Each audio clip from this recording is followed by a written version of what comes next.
Hey, everybody, Jay Young here of the Jay Young Show, and I'm excited today. Well, first, I'm excited because it's the Christmas season. I mean, that tells a lot of it right there. And two, we're going to save a lot of money on our taxes. Come January 1st, that government's going to write us a check, imaginary check, for a lot of money for our investors. But number three, because I have Jordan Soho. Jordan, I'm so excited that you're here today. Welcome. Happy holidays. Merry Christmas.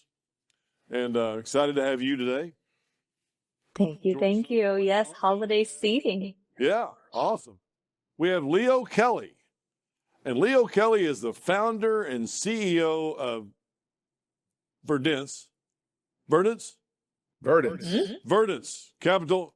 I asked him before the show came on. And I just, Verdence Capital, built from the ground up by entrepreneurs who understands entrepreneurs. So we're going to learn a lot about this today. Serves high net worth families, business owners with solutions across wealth management, business strategy, succession planning, philanthropy, and OCIO services. And I don't know what OCIO is, but we're going to learn from Leo Kelly. Leo, welcome to the show. Great to be here. And it is a good season, right? It's a season of family and blessings, and we get to look back and, consider how fortunate we really are in this world. Amen. Amen on that. It is a great time to be with family, to eat too much, enjoy the songs and all the different things that come along with the season. Jordan, what are you looking forward to most? What's the most? I'm sorry, we're supposed to be on Leo Kelly's deal here, but man, I just can't help. I just can't help it, Jordan. What is it what are you looking forward to the most this Christmas season? It's actually been really a lot of fun at work, like celebrating with all of my coworkers. We had a holiday week, and so everybody dressed up every day of the holiday week. And I don't know, it's just like Leo said, it's one of those things where you just come together and you're just in merry spirits and celebrating with people that you love, family, friends, coworkers, people you're doing business with. I think that there's just something about the pep in your step of the holiday season that really does resonate a lot. And I think I'm just looking forward to continuing that. Now, I will say I would love to have the Merry Christmas time spirit all year round. So let's work on implementing that throughout the year as well, right? Jordan, I thought it was Christmas every day with you. I mean, every time we have you on the show, and I thought you were going to say the most thing you look forward to most is being on the Jay Young Show, but we won't go there. Maybe Leo will help us with that. No, that goes without saying, Jay. That goes without saying. So I appreciate that, and I tell you what, Leo, what is it that you're looking besides being on the Jay Young Show? What are you most excited about this holiday season? Well, that's a no-brainer. My grandson just turned 1, so it's his first Christmas where he's going to be pretty excited about opening gifts and playing with toys. So that's going to be fantastic. And I always look forward to going every Saturday before Christmas. We go to my family's house, an Italian family, and my sister cooks for 40 people. She cooks for about 140, and then we do my wife's family on Sunday. It's just a fun weekend, and adding the grandchild into the mix has really dialed up the energy. You can't be mad with babies around. You know what I mean? Even if somebody brings up politics, if there's a baby, all you have to say is, look at the baby. Yeah, right. Exactly. Yeah. 100%. That's great. And I tell you, I mean, we look forward to the holiday season as every year, and family and being around. And also we just, Michaela made the announcement, and it's probably on social media a little bit, but she's going to play volleyball at Oklahoma, OU, and we're excited about that. And not only, she left for TCU, going to OU to play volleyball, and I'm most excited about her making that decision to do that. But because, when she decided I'm going to go in the portal, then it's like there's 30, 40 schools that reached out to her, and then she's like, where do I go? Who, what, when, where? And then went to OU, and it was just an great fit for her. It's up the road a couple of hours. And we told her, hey, you know what? If you don't want to play volleyball, you don't have to. It's not. And she said, no, I'm not done. I'm not done with my volleyball career yet. And so we're excited for her to get her in that room. Now, that's one thing. We didn't move her out of TCU. We're moving her into OU, all that. We haven't done that yet, but we will soon enough. But anyway, that's what I think I'm most thankful for this holiday, is because she's happy, and if she's happy, I'm happy. So there you go.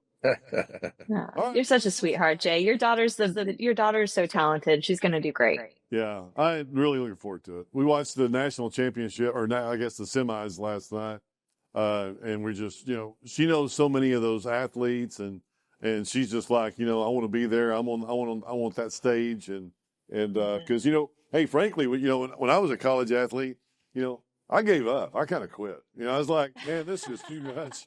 This is too much. I'm a third It is a lot. quarterback. I'm a high jumper, and so it was easy to give up and drink beer and chase women. Not that I did that. I did not. No, you would never. No. But anyway, No. I'm glad for her. But there were different things meant for you, like entrepreneurship. Leo, I don't know if you were an athlete, but entrepreneurship is something that you're very deeply invested in. And you didn't inherit Verdence. You built it. So let's talk a little bit about that. Yeah, well, I'd like to consider myself an athlete. My resume doesn't support it. Actually, Jay, my son was a college athlete. He played quarterback at Wake Forest. So I went through all the pains and sufferings of recruiting that you go through, and the uncertainty that they go through.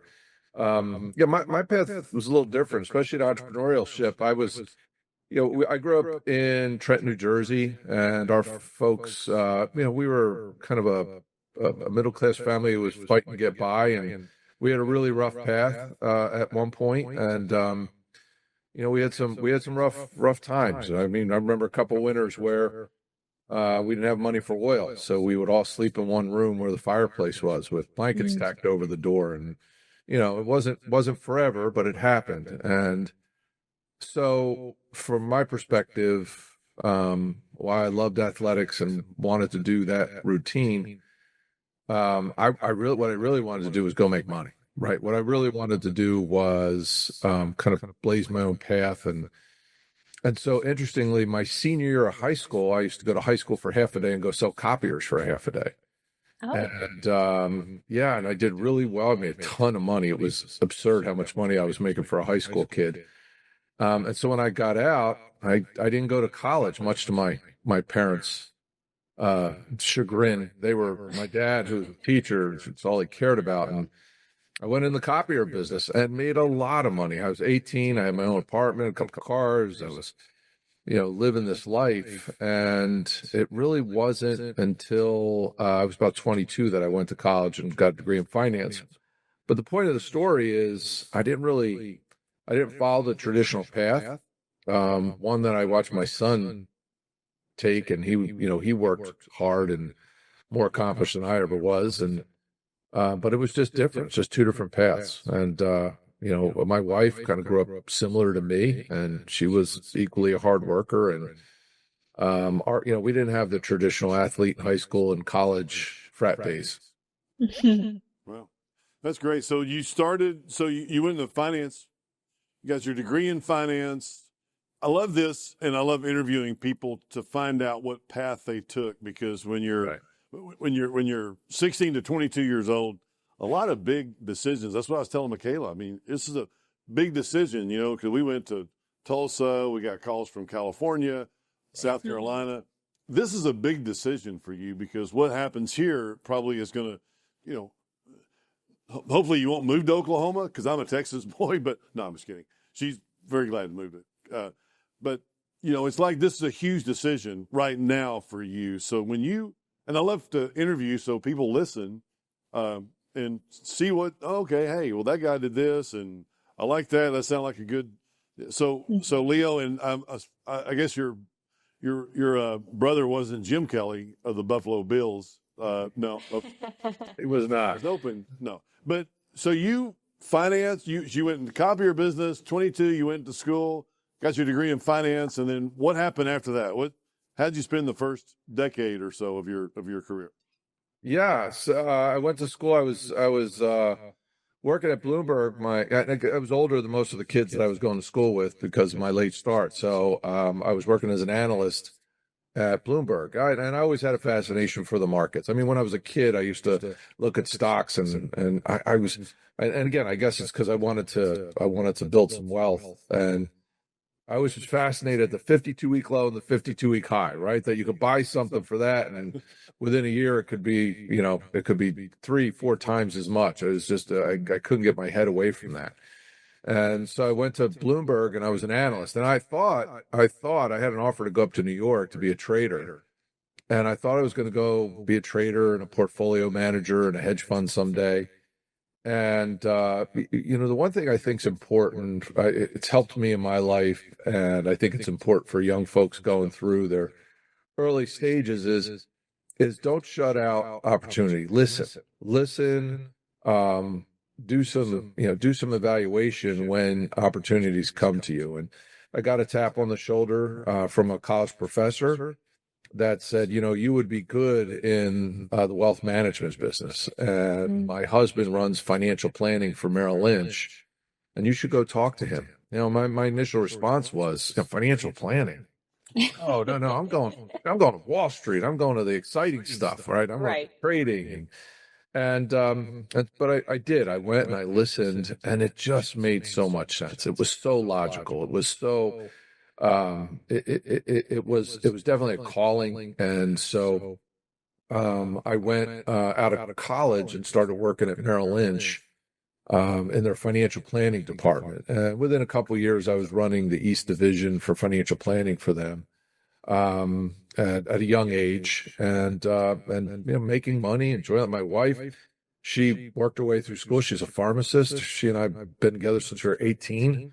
And so we were kind of living the life of Riley, when, more than we ever expected, when I got the first tap on the shoulder to do something more entrepreneurial. So, Yeah. and that was to go, a mentor. I knew I wanted to get into be an advisor, and I had a mentor tap me on the shoulder and said, "Hey, come down to Maryland. It's a great area. It's underserved." I thought, again, I was going to New York City. Right. Advisors make a lot of money, but life is hard. A lot of divorces, a lot of rough nights, late nights. And so, it's interesting. My wife several times, and when I quit the copier business, told her, "Hey, we're making a lot of money and we're not going to make anything anymore. I'm going to college." And then when I said, "Hey, we're making more money than we ever expected. We just built what we thought was our dream house at the time. And I've got a great idea. Let's move to Maryland, where you can't be a pharmacist because your license doesn't reciprocate. And let's cut our pay by over 3/4. And I'm going to go try this financial advisor thing, and I'm only going to get paid on bringing in new assets. And we don't know anybody, and our family's on the 20-minute circle in Jersey. What do you say? Oh, and we have 6-month-old twins." And she said, "Let's Great go." idea. Yeah, sounds great. What could go wrong? Right. What I could go mean, the wrong? odds are completely against us. It's fine. But I think, Leo, that's important, because I think an entrepreneur, right? An entrepreneur has the drive. And if all you do is focus on the risk or the immediate reward, then you're not an entrepreneur. Right. Right. And that Yes. you're not what you're claiming to be at that point. Entrepreneurs understand risks, and they don't accept failure. They embrace it, Yeah. and they're fine with it. So I think that's what took us. Use that failure to find out, hey, okay, well, that didn't work. Okay, good. Well, what is going to work? What are we going to do to get there? Right. What is it that, I mean, but anyway, so you went from Merrill Lynch, Bloomberg, and I love Bloomberg. I think he's a great story in himself. Yeah, and it's great. I'd love to have him on the Jay Young show. Let's put that on our list of people, Michael Bloomberg.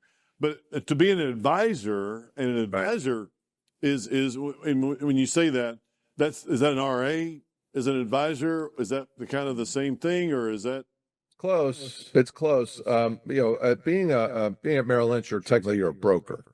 yeah, And so, there's a lot of talk about this in the industry. There's a lot of push to make brokers in these big we call them wirehouses, Merrill Lynch, Morgan Stanley, Goldman Sachs, et cetera, to make them advisors. The difference, Jay, is that an advisor has a fiduciary duty to the client. They have to put the client's interest first always. A broker has a different standard. It's called suitability. And interestingly, when I was at Merrill, my fiduciary duty was to Merrill. And so if you think about that, it's pretty interesting. I'll give you an example quickly. As a broker, I have a myriad of, let's say a client needs X in their portfolio. So I have a myriad of options, and maybe I have 5 or 6 of them. And my duty is just to make sure I put something in there that's suitable for the client. Now, I can pick something that's more expensive, that pays me more as a broker, as long as it's suitable. And in fact, here's the crazy thing about the business. When I was at Merrill Lynch, if the best thing for the client wasn't at Merrill Lynch, and I took the client outside of Merrill, I could get fired, even though it was the best thing for the client. That's called selling away. It's crazy, right? yeah. That is crazy. As an RIA, I'm an independent advisor. I don't have those conflicts. I don't have affiliation to one house, one shop. And so we have this legal fiduciary duty not to just put something that works, but to put the very best option in for the client every single time. Give them the best advice. And I would say that's just the baseline, right? This advisory relationship is just dramatically deeper because of that. I mean, at Merrill Lynch, there was things Merrill would say, you can't advise the client on this or that because it's too much risk for the firm. Right. Yeah, you generate. Now we're part of the family. Yeah, exactly. And because you're getting paid off of assets under management or a fee, it'll be at 60 bips or 1%. Let's just say 1% for some people, and I think it'll start out at 2, and competition and so forth. But you're getting paid off. So say if you make your client 8% next year because you're advising them on products that they need inside their portfolio, and you take 1, well, they're still netting 7 or less or what, what I'm saying. But it's like you're doing a great responsibility for that client because you want the assets to grow because you want to make more money, for yourselves. And I'm not saying that in a greedy way. I'm just saying that's how you do it. And that's how you study and learn and bring other people on, because there's a lot of different RA groups that have different tax guys. They have different, it's like you're growing and it's not just you and the guy, but with a broker mentality, the only way I make money as a guy is I'm trading stocks. It's like, okay, hey, Jim Kelly, come over here and buy this stock and I'll sell you the stock and then I'll make a commission. That's the old broker, Merrill Lynch, Goldman Sachs mentality. But the new way, the Leo Kelly way is, hey, you know what? We're going to sit back and we're going to talk to you about your strategy, what you want, and we're going to take a little piece of it, but it's your overall portfolio and growing that over time. So. Yeah, and I would say in today's world, a couple of things, right? One, to be fair to the Merrill Lynches of the world, and I have some great friends back in the work in these wirehouses, and they're advising clients, and they have fee based. It's just different though. There's just certain things they can and cannot do. In our world, so we're not quite there, but we're close to $5 billion under management. And most of our clients are high net worth, ultra high net worth family offices. Our world is incredibly comprehensive, right? We cross over between estate planning, generational family governance, philanthropy, business exit, all of these different things. I mean, what is expected of us in our relationship with our clients is we become the centerpiece of the client's life. And we even do family office services. We do concierge and help them with private aviation, everything. And they really rely on us to find solutions to life's issues, right? Not just to portfolio issues. That's great. That's exactly what I mean. Awesome. Jordan, what were you going to say? Well, I was going to say that framing is really important because I think a lot of times when people are looking at wealth or they're looking at finances, especially getting started or being a young entrepreneur, really these things get segmented, right? And they're looking at things in different categories and having it compartmentalized versus seeing that full picture approach. And when you're looking at somebody who's been in the business for a long time and able to provide that not just insight, but that value and bringing those pieces together. I think that that's where you really find true stability as you're growing that wealth on and on and on. But one of the things that I think we would be remiss if we didn't discuss is talking about as a new entrepreneur and getting started. Where do you see business owners waiting too long to act, and what are some things that they need to consider? Well, I waited too long. I was at Merrill a long time, and it was the financial crisis that really shook me to the point where I won't say the financial crisis and what happened when Bank of America buying Merrill caused me to leave, but it did cause me to open my eyes and look around. I see. And what I would tell you is, even though we thought, oh, we want to go independent, we want to create our own thing, what is today Verdence, under a different name back then, but what is today Verdence, still we were looking at other wirehouses, because here's a little secret in the industry. If you leave Merrill and go to Morgan, or leave Morgan and go to Merrill, they pay you a whole bunch of money to make that change. And it's easy. You just go from one desk to the other, you do the same job every day, and they pay you a lot of money.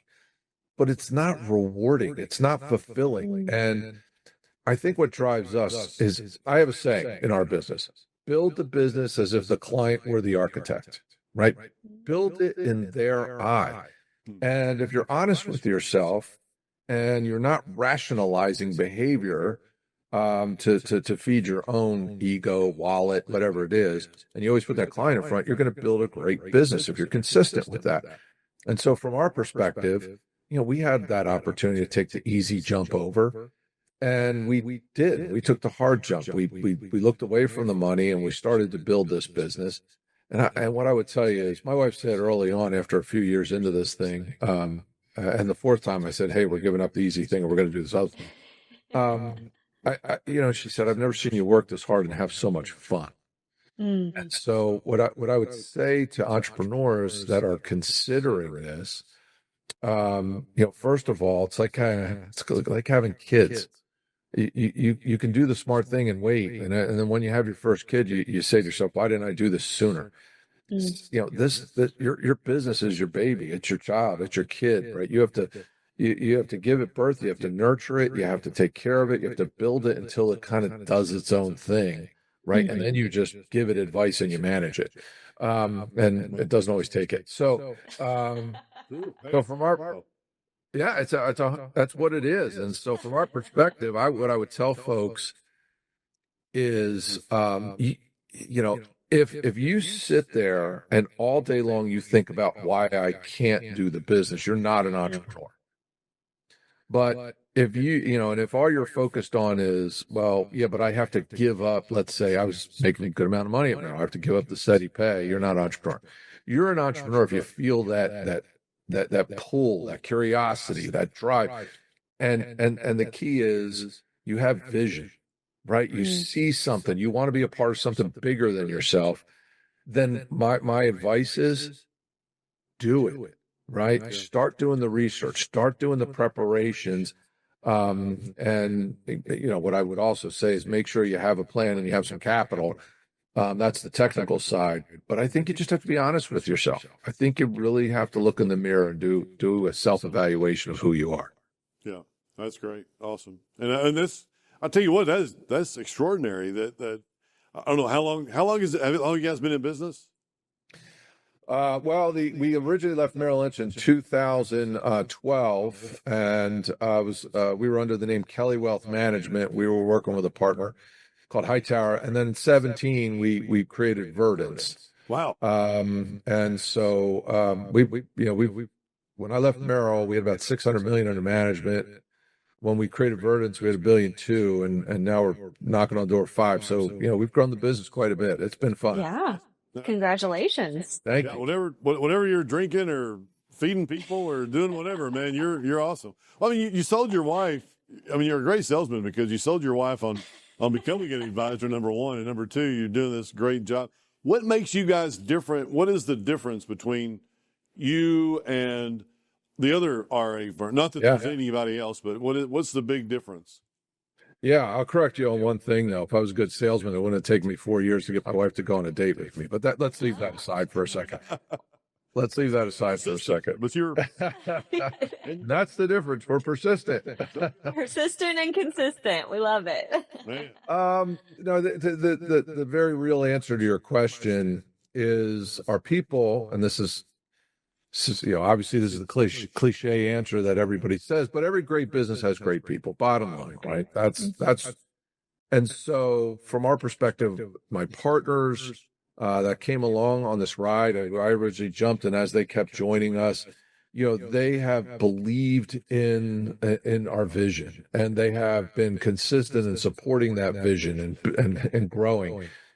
I think the other the differentiation for us is, again, I'm one that uses a lot of corny sayings.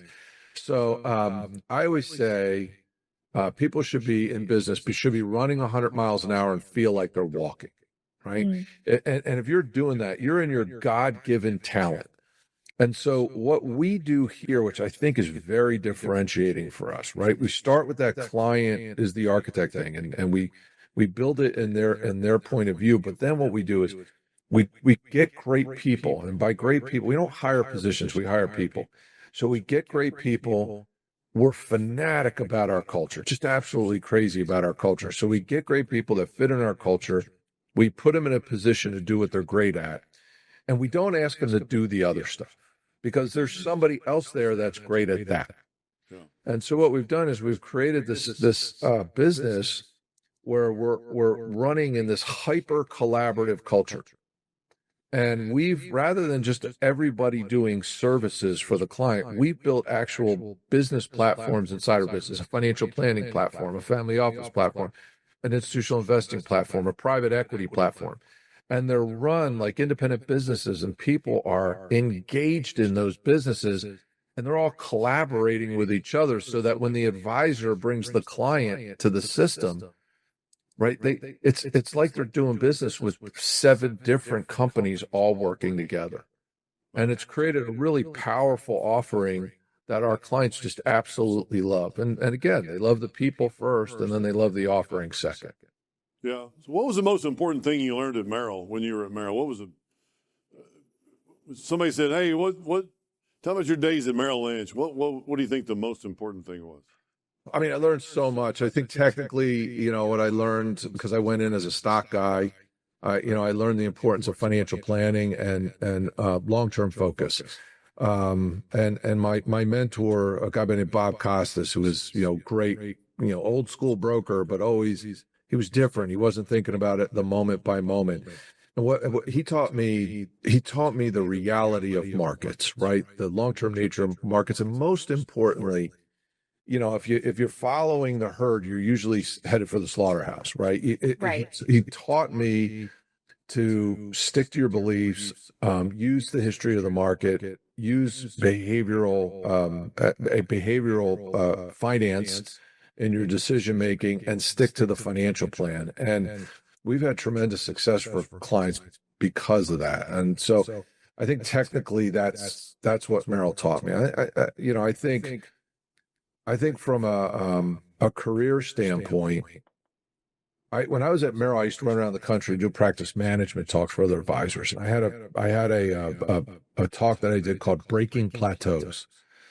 And what I learned at Merrill, I learned the human behavior of advisors. I learned a couple things. One, advisors don't eat their own cooking. So many advisors aren't doing what they're recommending to clients, and they're also they're running their business like a business that they would never invest in. In other words, they're taking all the money out and sticking it in their pockets and living a lifestyle. And what I learned there was the difference between a lifestyle business and a business itself. And so investing back in, thinking about long-term growth, hiring people investing in the business, investing ahead of the growth, right? Build the capacity, grow into it. I first learned that at Merrill because I could see the handful of super talented, very high producing advisors had that mentality. And the masses were kind of just sitting at the same number for decades. And so I took that away from an entrepreneur standpoint. That's what I took when we started the business. And I took a mentality. Yeah. All right. What do you think's the first people need to talk about a succession plan? When should they start that, or when's good? When I'm 80, should I start doing that like they did on the show? On that show, is it then, or what? How do you talk about when you talk about it with families, and you have some entrepreneur guy and he comes in and he doesn't think he's ever going to die, and what? Right. Yeah, it's one of the other differentiators for us with business owners. Our business is a business where people get paid on assets. So business owners feel like when they meet an advisor, the advisor's like, when are you selling the business? It's in 4 years. All right, well, here's my card. Call me in 3.5. And so we actually get in line with the advisors, with the clients who are selling businesses years ahead of the sale. The answer to your question is, look, when you're starting off, you should just be focused on one thing, and that's growing the business and establishing the business. So, the rest will come. When you're starting to manage the business, right, for more growth, and you're starting to think long-term planning, succession has to be a part of it. We talk to clients all the time about that. And it's more than just, my kids. Kids are a big part of that. But it's also your employees, it's your clients, right? You have to again be honest with yourself as an entrepreneur founder. How really important are you to the daily success of the company? If the whole company wraps around you, you need to diversify, right? You have to start diversifying out. You have to start bringing in qualified management, not just in case you get hit by a bus, which is important, but the value of your business is going to be worth significantly more if it's not centered around one person. So you'll grow and you'll increase the fundamental value of your business if you have a diversified management team. I also think family governance and multi-generational planning is essential. What I would tell an entrepreneur is, if you start that planning years ahead of a liquidity event, there's remarkable things we can do to save taxes. Remarkable things. If you come 5 months, 6 months before the close, you've reduced your options by 80%. Oh, wow. And so it's really, really important to start thinking about it well in advance. And Jay, I would say one other thing to your question, something that's really different today, right? When I started in the business and before that, business succession was I run this business and I bring my kids into the business, and then they run the business, and what I'm doing, I'm living a cash flow lifestyle, and I'm transitioning that to my kids, right? And they'll pay me out over time for that cash flow.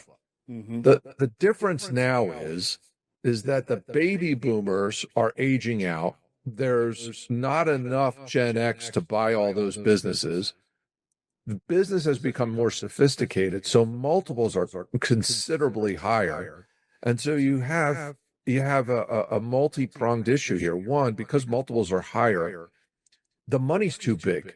The kids can't afford to buy out the parent. The employees can't afford to buy out the founder. And the founder can't afford to just let this, be this cash flow stream that they get because the businesses are worth too much money. So now we've entered in this whole new world of complexity, in that private equity is in it. Obviously there's other companies doing synergistic purchases, but the need for advanced planning is dramatically more important. And one last thought, now education of the kids is completely different. When you did succession planning before, you took your kid into the shop and you showed him how you made the furniture, or you took your kid into the office and showed him how you did financial planning. Now you've got to take the kid in and you've got to teach him how to have worth in life with a pile of money sitting next to him, how to raise children in wealth, how to be philanthropic, how to find value in a career, right? And it's just family legacy planning is so much more complex because now it's not just about a craft, it's diving into their psyche and their sense of worth. And they're going to be managing a staggering amount of money when the parents pass. It's an incredible change that's been going on in the last 10 years. Yeah. Yeah, and I think it's really important also, like you said, to instill that ambitious tenacity, right? Because if some some of my friends have gone on dates and they're like, oh, he's just a trust fund baby, and there's not that like grit that's been instilled. And so, like, to your point, it's really important to instill some of those as well, so that you can continue that legacy through the management of what's been built. Yeah, and I think there's two parts to that. I think there's the trust fund baby issue, right? Where the disassociated wealthy next generation with the low handicap at the golf club, right? There's that. But there's another side to that. What's also not fair is to label a kid who was born into wealth as that just because they were born into wealth. It's no different than somebody looking at me when I was a kid coming out of Trenton, New Jersey, and I spoke a little rough, and my background wasn't, I didn't wear the right stuff because I didn't have money to buy it. Right? That's not fair to me. Just as it's not fair to a kid who's talented and smart and not asking for a handout, who happened to be born into a family of wealth. I think in both cases, right, with the first generation, we're teaching them to handle the magnitude of wealth. And because I grew up that way, right? What do I want to do? I want to make sure my kids never have to go through the struggles I did. Right? That's the instinct. But what's best for them? To go through some of those struggles. Yeah. Right. Yeah. And the reverse is true. It's not fair to the kid who grew up in that and say, oh, well, you've had it easy. Maybe not, right? And as the patriarchs and matriarchs of wealth, right, we're constantly trying to talk to our clients to say, hey, you got to push those kids to have those experiences so that when they hit that moment in life, they're not surprised by basic realities. And so that's an interesting balance. Yeah, that's true. And I've been in Tiger 21 for 15 years, and that is that's really big in what we talk about there, the succession planning and how do you tell your kids about money, philanthropy, the whole 9 yards, because you do have some of that. I remember President Trump's first book that he wrote, Art of the Deal, back in the 80s, he said the Lucky Sperm Club was Conrad Hilton's son, Barron Hilton, and there's a big story all about that. But anyway, the big there are some people out there that are inherited or inherit wealth, but it's not the end of the world. And if you learn how to deal with it, or how to, I got friends that have been in Tiger as long as I have, and they're like, they fly commercial. They don't fly public or private. And they show their kids, okay, this is what you need to do. You make more money than you spend, type mentality. And it's just it's a great group of people. I don't know if you ever heard of it, Leo, but, oh, sure. Oh yeah.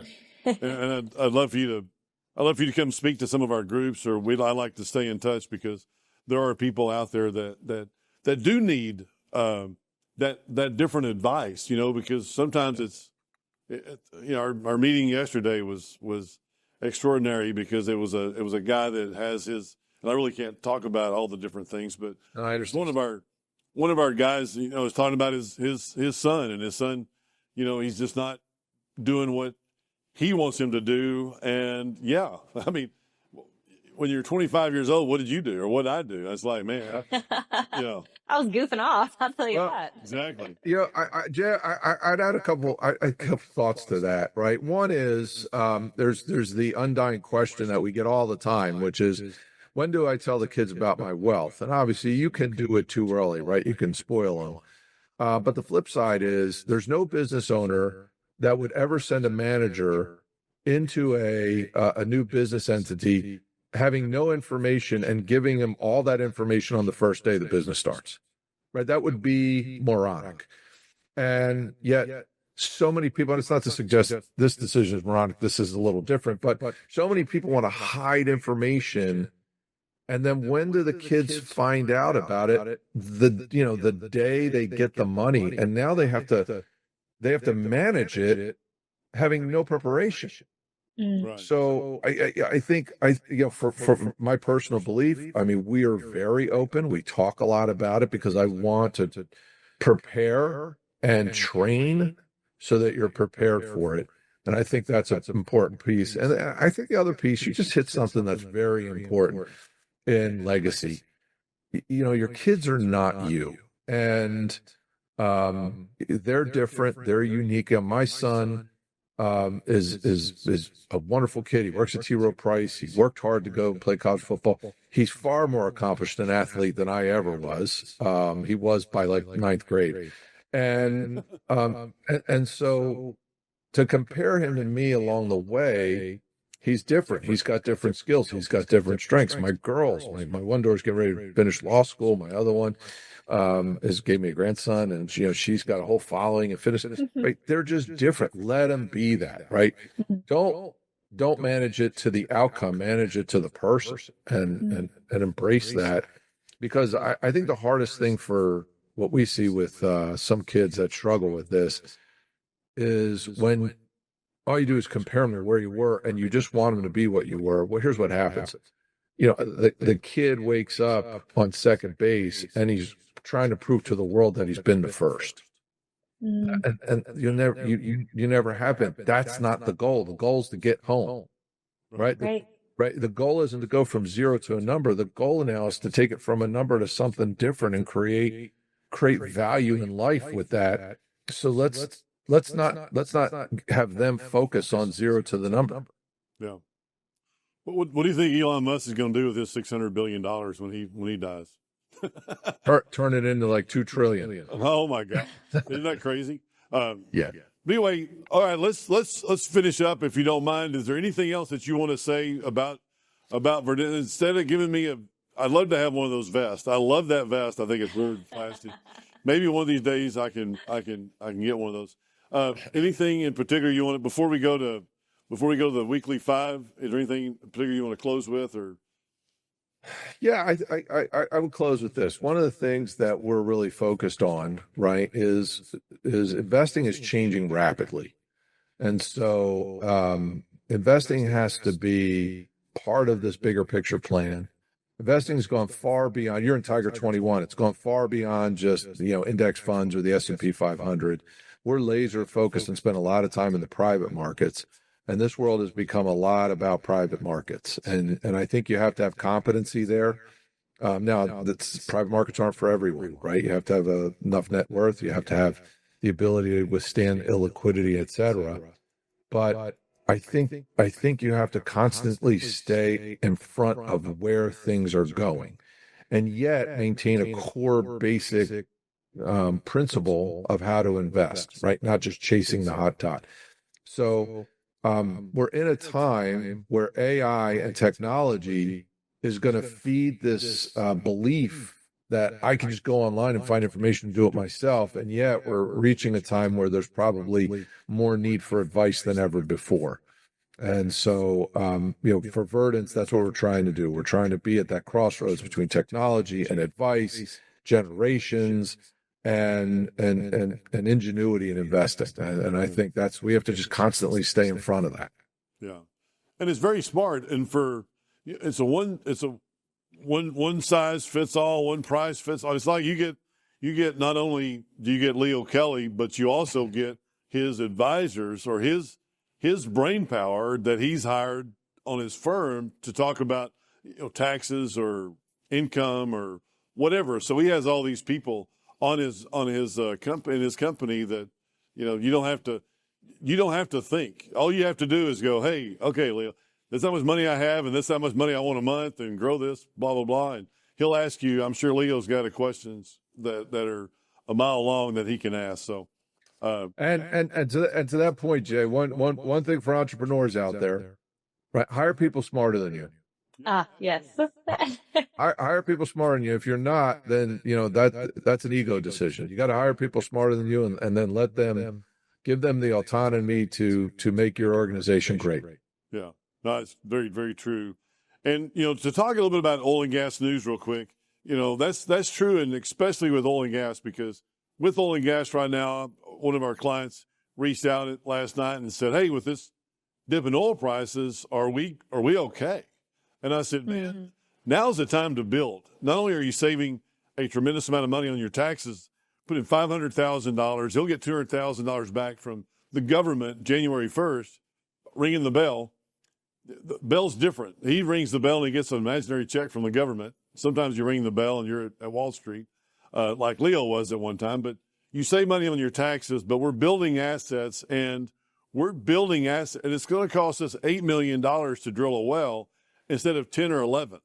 So you're saving money on drilling for oil and gas right now with the reduced prices. And we feel like rig count's down this year, last year, rig count's down. We're not producing as much oil and it's going to decline. So going into the next summer, this coming summer and the end of next year, prices will go back up. And when oil prices cycle, I'm a fourth generation guy and I've seen cycles all my life. It's going to happen. So we're going to see oil and gas prices coming back. And when it does, we're going to be real excited about that. So, anyway, let's talk about the weekly five. We talk about, and I know, Leo, you probably haven't watched the Jay Young show lately, if ever, and if we have the weekly five, we talk about a verse of the week. We have a word of the week, a Bible, books we recommend, a podcast, and also a show we're watching. So I'm going to talk first about the Bible verse of the week is Proverbs 16:3. And it says, commit to the Lord whatever you do, and he will establish your plans. And what that means to me is, whatever you want to plan, you've got to plan it. You've got to think through it. You have to think, this is what I want. And he will definitely back you and he will be there for you 100%. But you have to believe in him and you have to say it out loud and you have to write it down, whatever your plan is. And he will definitely come back. So, this isn't passive faith. It's action with alignment. You commit the work, you do the prep, and you trust the outcome, not the other way around. So that's the Bible verse of the week. The word of the week is proactive. And I love proactive because that's exactly what Leo is. Leo was very proactive in leaving, a job that he had established himself, and he became an entrepreneur. And when you're an entrepreneur, hey, you're not making money. There's nobody writing you a paycheck. It's not like hey, I'm going to go in business by myself and where's my money? Where's my check? Well, it doesn't come. And so you've got to be proactive. Matter of fact, you're spending money and you're not making any money. So it's like a different source. And, but being proactive, an entrepreneur thinking, okay, I've got a 6 month, I got a year plan, and this is how I'm going to turn this around. And I'm going to have positive cash flow from this. So being proactive is very, very important. And now let's talk about Jordan. You want to talk about the books? And I do want to hear about Leo and what Leo thinks about the books that he recommends. If there was one book, Leo, if there was one book out right now that you like the best and you told an entrepreneur, this is the book right here that you need to read, what would that be? Well, probably my favorite's an old one. It's Good to Great. And I think Jim Collins, it's a great book. I think for the world we're in right now, and it's not a brand new book, but it's really a terrific book. The Fourth Turning is here, which talks about the cyclicality of humans. And, it's a fascinating book. And the only thing I will preface to everybody, be ready. It's a book that'll shake you. Is it about cycles, about what's happening to the world, or what? Yeah, it's about cycles. And essentially, it breaks down cycles into 4 seasons that are over one full lifespan, which is roughly 80 to 100 years. And what's fascinating about the book is it speaks to there's a crisis moment, right, which is at the 4th cycle, and the crisis moment defines the next cycle. And what the premise of the book basically states is that generations have consistent behavior relative to their proximity to the cycle, like the greatest generation who fought the war, and et cetera. And as we go through cycles to just before the next. And I think one of the more fascinating parts of the book is every generation says about the next generation, these kids today, they don't do what I do. And they're different, and it's never been like this, and I'm worried. Well, the reality is it's been like that for millenniums, right? And the book kind of talks to the consistency of generational pattern behavior. Yeah, there's nobody that's probably studied more cycles than you have with the study of stocks and going up and down. And I remember back years, I mean, there was like one stock that would go from 70 to 80 to 70 to say 80 to back, you know, and that, it just happens because that's kind of it's about life. I mean, it's about like oil. We're going to have a very big shortage of oil on the markets in the United States come next year. There's no way around that. I mean, it's like we're not drilling for it, and wells decline, and it's going to be cyclical. So it's just a matter of time before we see the dip and we see that come back. And it's about like everything else in our lives. So that's great. Well, Jay, just so you know, I agree. We just made an investment in oil gas secondaries in the private markets. There you go. Yeah. Awesome. Have your tax guy reach out to me. We'll talk about taxes too. What is anything, Jordan? What about you and your book, or what's the most important book that you're thinking about right now? Yeah, well, there's actually two. One is called The Coming Wave, and it's talking about AI and leadership utilizing AI. So I think that one's a really good read, especially as we're going through this next, era of AI, really. And then the second book is 7 Habits of Highly Effective People. Actually, habit number 1 is be proactive. So it's kind of like directly in alignment with our word of the week this week. Yeah, that's great. The Coming Wave is a great book. It's a great. Oh, you read it? Oh, good. I literally read it right before the first turning is here, and when you read both of them together, it's disconcerting. But hopeful. Yes, hopeful. In 2029, we're going to have an incredible downturn. We're going to have an incredible financial, some type of crisis, if you will. Podcast. I still love the Tim Ferriss show. Very insightful.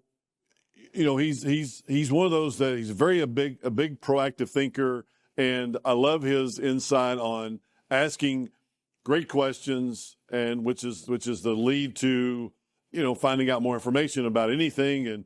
And like right now, I have the opportunity to talk to Leo and ask him questions about the markets or anything. I mean, but you got to ask great questions, and I love that. And but I know that Tim Ferriss is really good talking about business, investing, and performance, and I love that. So, Jordan, what about you? I actually listened, so I kind of like sporadically go through podcasts. But I don't know if you've heard of How I Built This. It's an NPR podcast series, but it's just basically founder stories that reinforce like preparation and resilience and long-term vision, which is something you'd mentioned, Leo, is, you know, having vision as a leader. I think that just kind of popping in and listening to some of those podcast episodes is really helpful. How I Built This. No, I haven't heard of that, but I do want to look it up. It's that sounds great. Anything, Leo, for you in podcast? Do you listen to podcasts? No, I mean, you have to listen to From the Ground Up, which is a podcast hosted by Leo Kelly. There you go. Where we talk, it's a fun podcast. We talk to entrepreneurs who built businesses from the ground up. And we talk about their successes and failures. And one thing I try to do is talk to people about breaking stuff that works to make it better. My favorite thing to do. Yeah. So it's it's fun. People get very annoyed about that, but I think that that's just entrepreneurship. Is like, let's build this better, you know. Yeah. Well, one of the guys who's been with me for a long time since my Merrill Lynch days. He's now my chief operating officer. He used to say I would call a meeting late at night, and I would come in and have everybody in, and he said he would just bring brown paper bags because he knew those late night called meetings where Leo has an idea and everything's about to change again. Mm-hmm. I understand. And you know, but anyway, I had Mooch on my Andrew Scaramucci. I had him on my podcast, and I've been on his too. So that was a good listen. Show we're watching right now, and I'm going back to Billions, and it's taking me a long time to figure out exactly because these seasons that you have and episodes, and I got to go back and find out exactly. My wife will not go through this and find out, okay, we watched this season or we didn't watch this, I'm trying to find out exactly where we are. Once I find that, I want to watch that. So that's a good, I like that one. Jordan, what about you? Succession. A lot of people are talking about it. But masterclass and what not being proactive looks like when it comes to wealth and when wealth and family collide. So great show. Yeah, I think that's probably on that probably is on Leo's podcast. Yeah, is the Succession. That's what he talks about. That's it. Right. All right. Let's see. If you could pick your superpower, what would it be? If you could pick your superpower, Jordan, I know you're great at answering questions. Oh, I'd fly. Like this. What is it? What would you be? I'd fly for sure. Blast off. Superman and you fly. Okay. Leo, what about you? Anything in particular you would be as a superpower? That's a great question. I think I would maybe I'd understand women better. It's like that movie. Wasn't there a movie where a guy finally could hear women's thoughts in their brains? What a 90s movie or something like that. Great movie, by the way. Yeah. Men are from Mars. Men are from That's right. Men are from Venus. I mean, if you haven't read that book, that's a great book too, especially if you're about 16 years old or 50, because you'll never understand them. And anyway, so let's just go there. I don't want my wife to listen to this and get married. So, hey, so what if you were? What is it that you would look back on? This goes back to Jordan's original questions for the last couple of years. Yes. Jordan and I have had these great questions, and she always asks this question: if you were 20 years old or 18 years old, what would you be telling yourself right now? So when you look back 20 years from now, what decision are you most glad you made early instead of late? And instead of late? And I know Verdence, it was you've already said that you'd have done that. What else is there? Is there anything in particular you'd have done early, Leo? Yeah, I'm not. I guess I'm not one that thinks about what would I change in my life, because I'm so blessed to be where I am. And not to say it's perfect, but I've got a great family, and I'm just I'm blessed. I think if I would tell somebody, I guess I would say I blew a lot of money. And I would say, staying long-term focused and not getting caught up in the short things that don't matter I wish I had better perspective on that. I think I overanalyzed, and I gave great importance to things that in the end didn't have such great importance. Yeah. Good. Jordan, what about you? Anything in particular? I think I'm in alignment with what Leo said. I mean, I think having perspective and also, it's not about wishing your life was different, because, the decisions that were made and the path that was given to you that you took led you to where you are today, and you had to learn some of those lessons, even if they were really hard, terrible lessons. Jay, you and I have talked many times about some of the lessons that we've learned in our journey, but that's led you to where you are today. And without those lessons, you wouldn't be the entrepreneur that you are today. You wouldn't have the perspective, as Leo said, that you have at this moment. And so everything is worth it. Every job is worth it. And you learned what you need to learn to get to where you need to go. And I also like to say, Leo, I love quotes too. One of my favorite sayings is you're being prepared for what's prepared for you. And so when you're going through your path, it's just in preparation for what's already meant for you anyway. Yeah. Yeah. Consider that quote stolen. Hey, it's by Jordan Soho, so just give me credit, okay? Absolutely, 100%. Well, I've got two, and I just thought about it, and I was thinking, okay, Mine will be number one, think bigger, think big. And number two, which is the most important thing, I feel like, with my book that I send everybody. Matter of fact, Nancy Lieberman's son, I sent this book to him yesterday. Never eat alone. You know, it's about networking, and it's about connecting with people and connecting with people. And it's so important that you connect with the right people at the right time, and you have good relationships building forward, because you never know. I told one of our guys that we interned, A&M grad, interned with us, and I told him, if you don't reach out to me once a month, I'm going to be mad at you. And he said, why? I said, because you never know. And I said, not just me, but pick successful people that you want to have in your network and reach out to them once a month and say, hey, what's going on? Or just, hey, just thinking about you. You know, I know that, well, let's say my daughter's going to OU or Angela State or whatever the case may be. Just reach out and just stay in touch with people, network, because you never know when that relationship is going to be valuable, very, very valuable to you. You know, and that is so very important. And I love that. So we've got to wrap up today. I know that they're sitting here on the backside going, hey, you guys are taking longer than we want. We got the studio. Anyway, Leo, Kelly, I tell you what, it has been a pleasure having you on today. Well, what a great guy. Thank you.